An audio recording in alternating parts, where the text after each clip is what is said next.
Assalamualaikum warahmatullahi wabarakatuh. Alhamdulillah. Alhamdulillahillazi binikmati tatimus sholihah.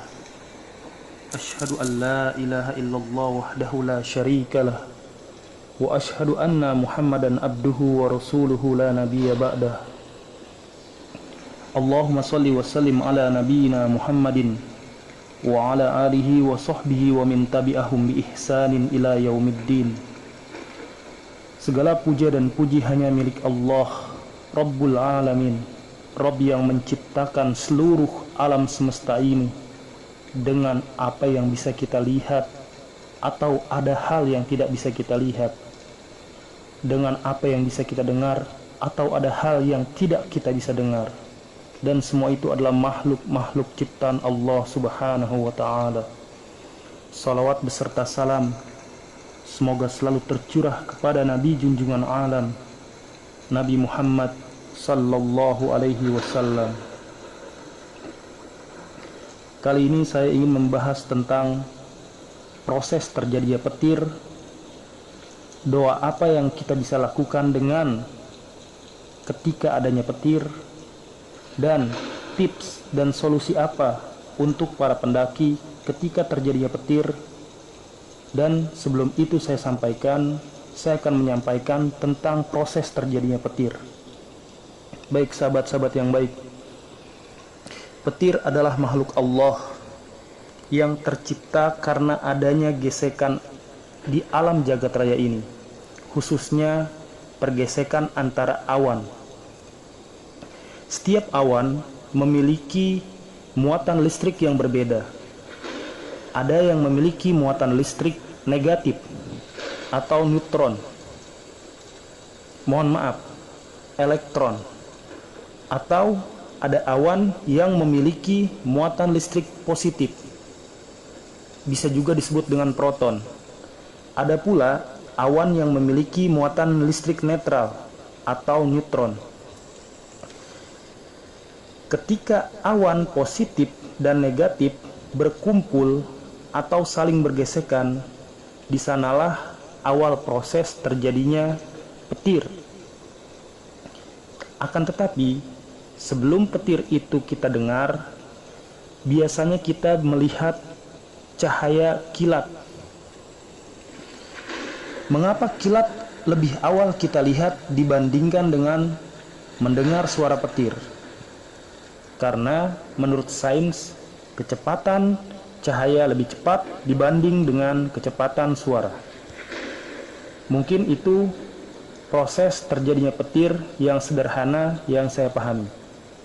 Yang kedua, doa apa yang bisa kita baca ketika terjadinya petir?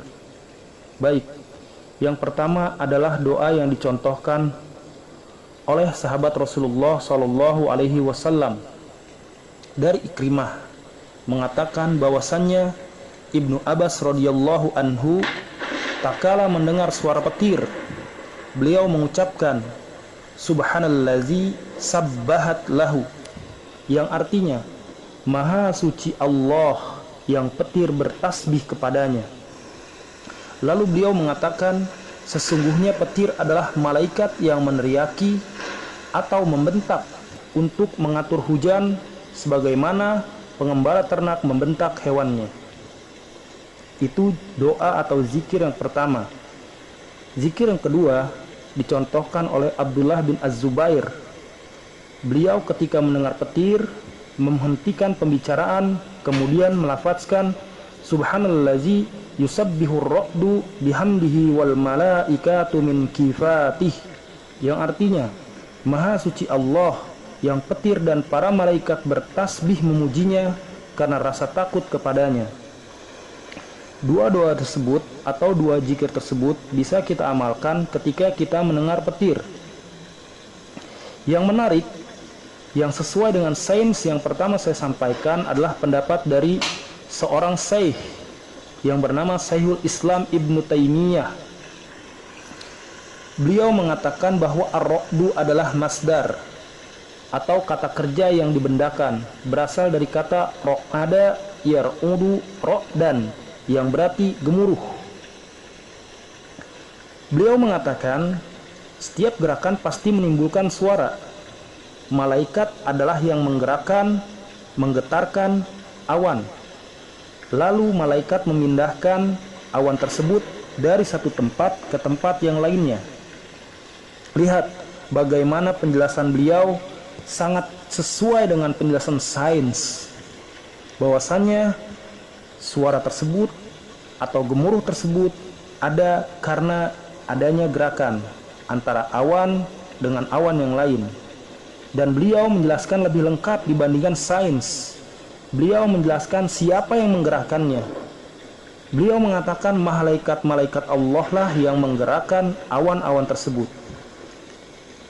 Syekhul Islam Ibnu Taimiyah pun menjelaskan bahwa setiap gerakan yang ada di alam ini, baik yang ada di atas langit maupun di bawah bumi, adalah malaikat yang menggerakkan. Contohnya apa yang ada di bawah bumi? Contoh seperti pergerakan awan yang ada di dalam perut bumi atau di dalam gunung.